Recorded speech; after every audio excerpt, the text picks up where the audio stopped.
reacted to the post-war population explosion and moved west. 3 years later, in 1961, the Los Angeles Angels joined them in California as baseball expanded for the first time, adding 2 new teams to the American League. In 1962, the National League grew by 2 teams, making a return to New York after a 4-year absence. While aging hometown stars like Duke Snider brought back memories of the glorious 50s, Casey Stengel's Mets turned out to be a failure on the field, losing a major league record 120 games.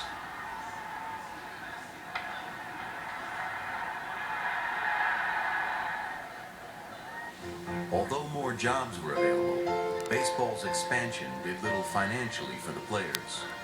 They remained at the mercy of the team's thrifty owners, who were reluctant to share the wealth. Pitcher Jim Bouton. My first contract with the Yankees was actually signed 5 minutes before opening day. Dan Topping Jr. comes over to me in the clubhouse. He says, "Get over here, kid." And he throws this piece of paper down on the table. He says, "Don't bother reading it. It's the same one everybody else signs. Just sign it and let's go." You couldn't have an agent, although I don't know why an agent would want 10% of $7,000. You couldn't even have your father there.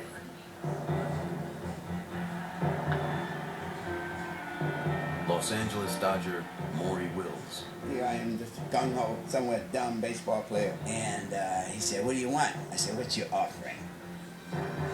Now, I stole 104 bases, changed the game. I came out of that office in 15, 20 minutes, sweating, happy I was still on the team. Hall of Famer Frank Robinson. I had my most valuable player year in 1961. We'll give you what you made last year. I hit 290 and went over 100 runs one year, and they wanted to cut me. I deserve a raise. He says, "What do you mean?" He said, "Well, I drove in 100 runs. I hit this, I hit that." He said, "Yeah, but you left 719 runners on base." Pitcher Jim Cott. They didn't like single players. They tried to influence you into getting married, raising a family, settling down. Then they knew you had obligations, and they really had you over a barrel. Ray Boone, when I first joined the ball club, he said, "Al," he says, "if you can leave this game by owning your own home, you've had a good career." Hall of Famer Al Kaline. With a little bit of money I made, I want to be able to keep it, not spend it over the winter months, because I had 2 little boys, and I wanted to think down the road that, I want them to go to college. He started saving money and getting a job. I got a job every year. I played baseball. I played 21 and a half years. Pitcher Dick Raditz. My first year, I played for $7,500, which was the minimum. I hauled furniture and taught school in the off-season, made $11,000. I was a Teamster for 20 years and paid my dues religiously. Until 1967, the minimum salary in the major leagues never rose higher than $6,000. Contracts were also very restrictive. Players were held captive by the organization that signed them, unable to move freely from team to team. Ironically, as writer Gordon Edis remembers, what was bad for players was good for fans. When the Reggie Smiths and the Mike Andrews and the Mike Ryans and the Russ Gibsons came up to the Red Sox, you knew, or you sensed anyway, that they would be there for a while. So you weren't afraid to give them your heart. You weren't afraid to give Jim Lombard your heart and Rico Petrocelli. Al Kaline. That's one of the great things that we had in Detroit throughout the 60s. We had the same players for a long time. They came through the minor leagues together. They graduated up to the big leagues, and we played for a long period of time, 6, 7, 8 years. Fathers could take their kids to the ballpark. They really connected with the players more so. The fans knew who they were going to have on the field from year to year. Writer Tom Boswell. As you cast your mind back, you're amazed at how vivid the teams are from that period and how many good players they had. Even the worst teams in the league had a core of exciting players. I mean, the Cubs in '63 have a lineup that's a famous lineup. I mean, look at that. Ernie Banks, Hall of Fame. Billy Williams, Hall of Fame. Ron Santo, borderline Hall of Fame. You tended to know them more intensely.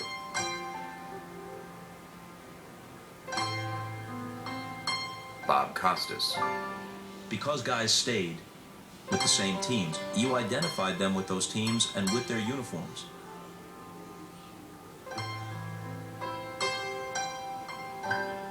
And it's strange because relatively few games were on television, so you couldn't say that we actually saw more baseball in the 60s. But maybe what we saw made a deeper impression. So in a sense, you were more distant from those teams. But there were a manageable number of teams, and the best players tended to stay in one place. So you became familiar with the rosters of teams, and if someone said the Pirates, you immediately conjured up a notion of Roberto Clemente and Bill Mazeroski. If somebody said Crosley Field, well, you knew that there was an incline out there in center field and a laundry out behind the fence in left, and that their lineup included Veda Pinson, Frank Robinson, and later Pete Rose. There was a mental picture that immediately jumped to mind, and the core of those teams was constant. Filmmaker John Sayles. If you think of it in dramatic terms, the teams were more like long-running series. They were more like Hill Street Blues or Cheers. You could turn the dial on this channel on this night, you knew who was going to be there. And in that way had ongoing character.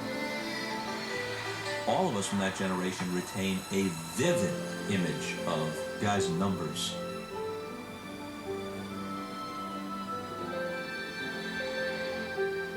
Only one person could be 24, and that was Willie Mays. And only Al Kaline could be number 6. And only Carl Yastrzemski was number 8 if it was a Boston Red Sox uniform. Or Frank Robinson, number 20. Only Mickey Mantle could be number 7. Only Roberto Clemente could be number 21. There were a couple of 44s that stood out, no doubt about that. Willie McCovey, Henry Aaron. But they were unmistakable in their own way. Juan Marichal, number 27, with his leg kicking to the sky. Bob Gibson, glaring in, fearsome on the mound, number 45. The game meant so much to us that they made an indelible impression.